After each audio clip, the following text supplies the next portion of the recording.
അപ്പോൾ ഞാൻ ഇന്ന് ഉണ്ടാക്കിയ റെസിപ്പി എന്താണെന്ന് കണ്ടപ്പോൾ മനസ്സിലാക്കാണെന്ന് വിചാരിക്കുന്നു. വടയും ചമ്മന്തിയാണ് ഗൈസ്. അപ്പോൾ അതിനൊരു സ്പെഷ്യൽ കാരണമുണ്ട്. എന്താണെന്ന് വെച്ചാൽ ഇന്ന് ഉച്ചയ്ക്ക് അമ്മേനെ വിളിച്ചിട്ട് പറഞ്ഞു എനിക്ക് വൈകിട്ട് വരെ വടയും ചമ്മന്തി ഉണ്ടാക്കി വെച്ചേക്കണം. സാധാരണ ഞാൻ ഉണ്ടാക്കുന്നത് പരീക്ഷിക്കുന്നതായിട്ടുള്ള കാര്യങ്ങളൊന്നും അമ്മ ഇങ്ങനെ എന്നെ സംതൃപ്തിപ്പെടുത്താൻ വേണ്ടി മാത്രം ഇങ്ങനെ ടേസ്റ്റ് ചെയ്ത് നോക്കുന്ന എല്ലാവരും കഴിച്ചിട്ടില്ല. അങ്ങനെ ഒരാൾ പെട്ടെന്ന് ഇങ്ങനെ ഇങ്ങോട്ട് എന്നോട് വിളിച്ച് പറഞ്ഞപ്പോൾ എനിക്ക് എന്തെന്നില്ലാത്ത സന്തോഷമായി ഗൈസ്.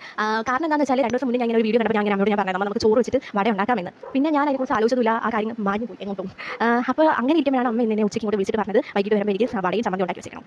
അപ്പോൾ ഞാൻ അതെങ്ങനെ ഉണ്ടാക്കി നിങ്ങൾ കണ്ടിട്ട് വരൂ ഗൈസ്. ഞാൻ ചോറാണ് അരച്ചെടുത്തത്. നമ്മുടെ കയ്യിൽ ഏത് ചോറുണ്ടോ അത് നമുക്ക് എടുക്കാം. അപ്പോൾ ഞാൻ 250 ml 2 കപ്പ് ചോറാണ് എടുത്തത്. അത് ഞാൻ 2 തവണയായിട്ട് കുറച്ച് ആവശ്യത്തിന് അരയ്ക്കാൻ പാകത്തിന് വെള്ളം കൂടെ ഒഴിച്ച് അരച്ചെടുത്തു. അതിലോട്ട് ഞാൻ 1 സ്പൂൺ റവയും 2 സ്പൂൺ അരിപ്പൊടിയാണ് ഇട്ടത്. അരിപ്പൊടി ഞാൻ ഇടിയപ്പത്തിൻ്റെ പൊടിയാണ് ഇട്ടത്. പിന്നെ അതിനകത്തോട്ട് പച്ചമുളകും സവോളയും കറിവേപ്പിലയും ഉപ്പും കൂടി ഇട്ടിട്ട് മിക്സ് ചെയ്ത് അടച്ച് മാറ്റി വെച്ചു. ചമ്മന്തിക്കറി ഉണ്ടാക്കാൻ വേണ്ടിയിട്ട് 1.25 കപ്പ് തേങ്ങയും 2 പച്ചമുളകും ചുമന്നുള്ളിയും ഇഞ്ചിയും കുറച്ച് വെള്ളവും ഉപ്പും കൂടി ഇട്ടിട്ട് നമ്മൾ അരച്ചെടുത്തു. അതിലേക്ക് ഒഴിക്കാൻ വേണ്ടി താളിപ്പും കൂടെ ഉണ്ടാക്കിയിട്ട് ഞാൻ കറിയിലോട്ട് ഒഴിച്ച് മിക്സ് ചെയ്ത് മാറ്റി വെച്ചു.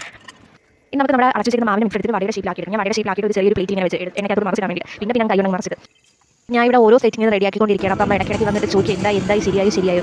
അപ്പോൾ ഞാൻ ചൂടോടെ തന്നെ 2-3 വട എടുത്ത് കൊടുത്തു.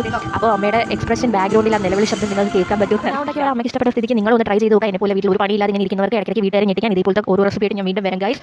അപ്പോൾ ടാറ്റാ ബൈ ബൈ.